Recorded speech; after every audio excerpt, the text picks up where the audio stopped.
Burnt Norton. Time present and time past are both perhaps present in time future, and time future contained in time past. If all time is eternally present, all time is unredeemable. What might have been is an abstraction remaining a perpetual possibility only in a world of speculation. What might have been and what has been point to one end, which is always present. Footfalls echo in the memory, down the passage which we did not take, towards the door we never opened, into the rose garden. My words echo thus in your mind. But to what purpose, disturbing the dust on a bowl of rose leaves, I do not know. Other echoes inhabit the garden. Shall we follow? Quick, said the bird, find them, round the corner, through the first gate, into our first world. Shall we follow the deception of the thrush into our first world? There they were, dignified, invisible, moving without pressure over the dead leaves, in the autumn heat, through the vibrant air, and the bird called in response to the unheard music hidden in the shrubbery, and the unseen eye-beam crossed, for the roses had the look of flowers that are looked at. There they were as our guests, accepted and accepting. So we moved, and they, in a formal pattern, along the empty alley into the box circle, to look down into the drained pool, the pool, dry concrete, brown-edged. And the pool was filled with water out of sunlight, and the lotus rose quietly, quietly. The surface glittered out of heart of light, and they were behind us, reflected in the pool. Then a cloud passed, and the pool was empty. Go, said the bird, for the leaves were full of children, hidden excitedly, containing laughter. Go, go, go, said the bird. Humankind cannot bear very much reality.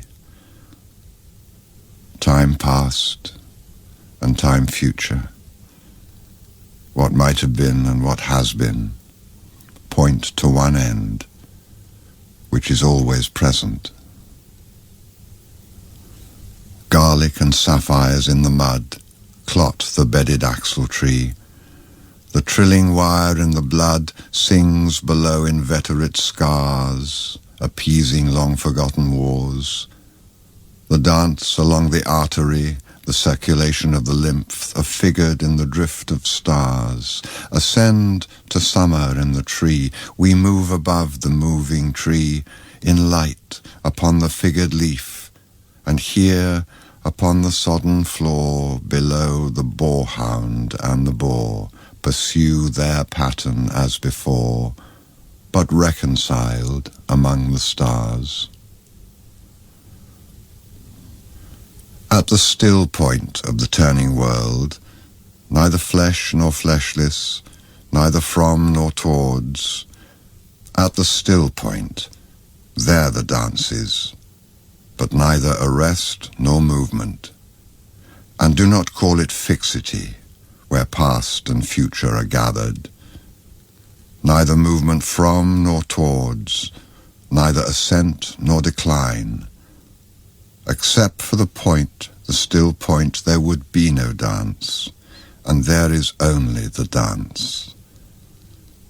I can only say, there we have been, but I cannot say where, and I cannot say how long, for that is to place it in time.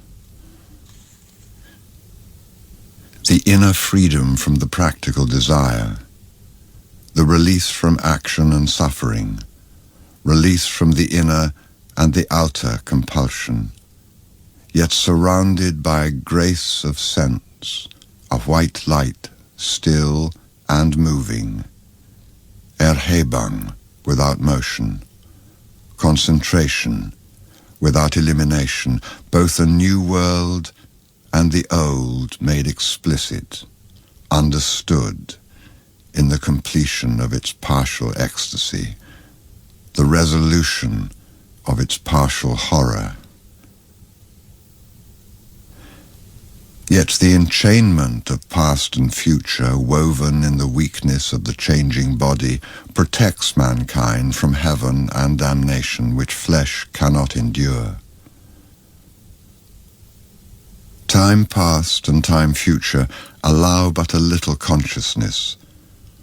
To be conscious is not to be in time, but only in time can the moment in the rose garden, the moment in the arbour where the rain beat, the moment in the draughty church at Smokefall be remembered, involved with past and future.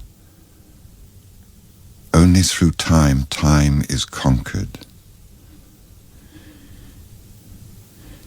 Here is a place of disaffection, time before and time after, in a dim light, neither daylight, investing form with lucid stillness, turning shadow into transient beauty with slow rotation suggesting permanence, nor darkness to purify the soul, emptying the sensual with deprivation, cleansing affection from the temporal, neither plenitude nor vacancy, only a flicker over the strained, time-ridden faces, distracted from distraction by distraction, filled with fancies and empty of meaning, tumid apathy with no concentration, men and bits of paper whirled by the cold wind that blows before and after time, wind in and out of unwholesome lungs, time before and time after, eructation of unhealthy souls into the faded air,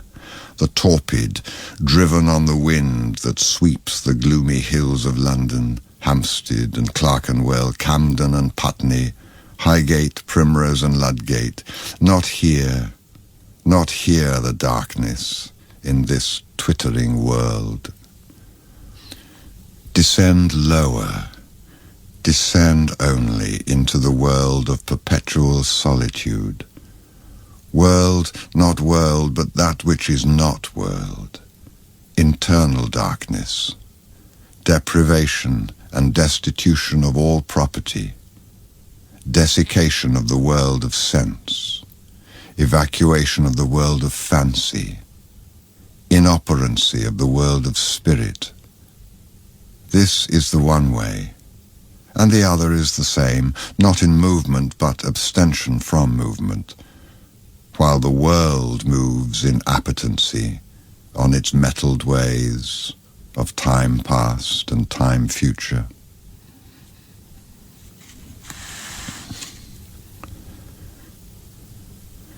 Time and the bell have buried the day, the black cloud carries the sun away. Will the sunflower turn to us? Will the clematis stray down, bend to us, tendril and spray, clutch and cling? Chill fingers of you be curled down on us? After the kingfisher's wing has answered light to light and is silent, the light is still at the still point of the turning world. Words move, music moves only in time, but that which is only living can only die. Words after speech reach into the silence. Only by the form, the pattern, can words or music reach the stillness, as a Chinese jar still moves perpetually in its stillness. Not the stillness of the violin while the note lasts, not that only, but the coexistence, or say that the end precedes the beginning, and the end and the beginning were always there, before the beginning and after the end, and all is always now.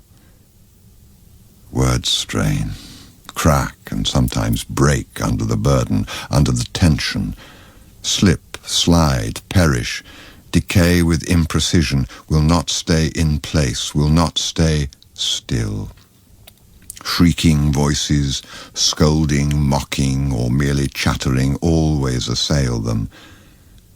The word in the desert is most attacked by voices of temptation. The crying shadow in the funeral dance, the loud lament of the disconsolate chimera. The detail of the pattern is movement, as in the figure of the 10 stairs.